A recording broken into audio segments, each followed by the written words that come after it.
لیاقتآباد town میں تنخواہوں کا عمل مکمل ہو گیا، یعنی کہ تنخواہیں شروع ہو رہی ہیں اور یقینی طور پر اس میں تاخیر نہیں ہو سکی، لیکن اس میں تاخیر ہونے کا بڑا امکان تھا۔ اس کی وجہ یہ کہ چیئرمین لیاقتآباد ٹاؤن فراز حسیب گزشتہ کئی دنوں سے علیل تھے اور مقامی اسپتال میں زیر علاج تھے، اور لیکن اب وہ وہاں سے فارغ ہو کے آ چکے ہیں اور یقینی طور پر ان کی صحت یابی کے لیے ہر کوئی دعا کو بھی ہوگا اور ہونا بھی چاہیے۔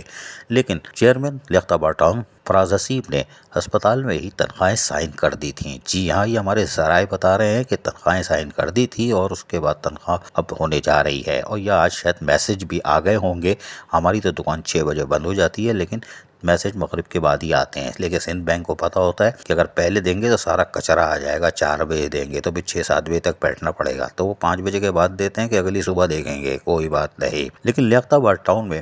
ریٹائر ملازمین بھی اس طرف بڑی غور سے دیکھ رہے ہیں، لیکن اب شاید ان کے کام میں تاخیر ہو جائے، کیونکہ لیاقتآباد ٹاؤن میں ریٹائر ملازمین کے تقریباً 90 لاکھ روپے کے واجبات ہو چکے ہیں، جس میں تقریباً فائنینشیل اسسٹنٹ ہے یا لیو انکیشمنٹ ہے، اس مد میں 90 لاکھ، حالانکہ وہ ادائیگی کرتے چلے آ رہے ہیں، لیکن ریکوری کی پوزیشن لگتا ایسے ہے کہ وہاں پر اچھی نہیں ہے، اس لیے کہ افسران آپ کو پتہ ہے کہ وہاں من سلوہ سمجھ کے اور ضروری سمجھتے ہیں، کہ فریضہ سمجھتے ہیں کہ ریکوری کو غائب کریں۔ فراز حسیب چیئرمین لیاقتآباد ٹاؤن کے یقیناً صحت یابی کے بعد واپس آنے کے بعد ان کو اس طرف بھرپور توجہ دینی ہوگی کہ ادارے کی سانسیں کون بند کر رہا ہے، کیا ریکوری کے اہداف پورے ہو رہے ہیں کہ نہیں ہو رہے، کیونکہ ہمارے ذرائع ہمیں کچھ اور بتا رہے ہیں کہ ریکوری وہ اس طرح سے نہیں آ رہی، اور ریکوری ڈپارٹمنٹ میں وہ اہل لوگ بھی موجود نہیں ہیں، کچھ ایسے ہیں کہ باہر کے بھی لوگ ہیں، تو یقیناً ریکوری تو پھر ریکوری ہوگی اور ریکوری کوئی اور کر رہا ہوگا۔ لیکن ادارے کی سانسیں بحال رکھنا بے حد ضروری ہے،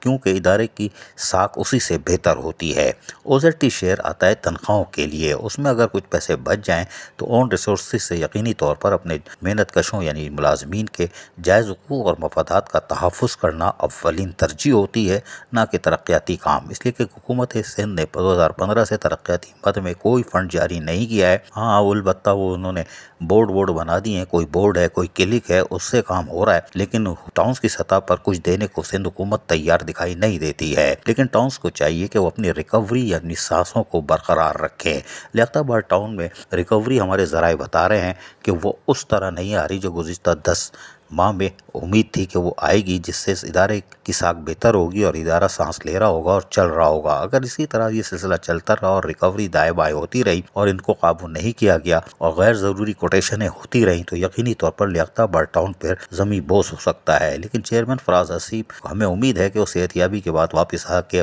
ادارے کی سانسوں کو بھی تیزی سے چلائیں گے اور ایک نیا مضبوط نظام لائیں گے، جس میں یقینی طور پر احتساب کا عمل ہوگا، کیونکہ لیاقتآباد ٹاؤن ایک مضبوط اور پرانا تاریخی ٹاؤن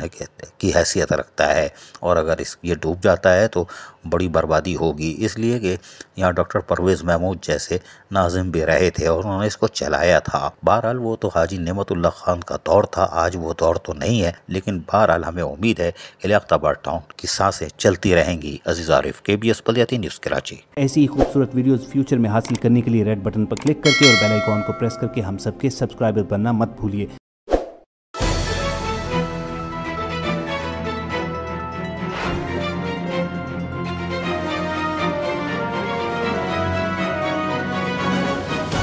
KBS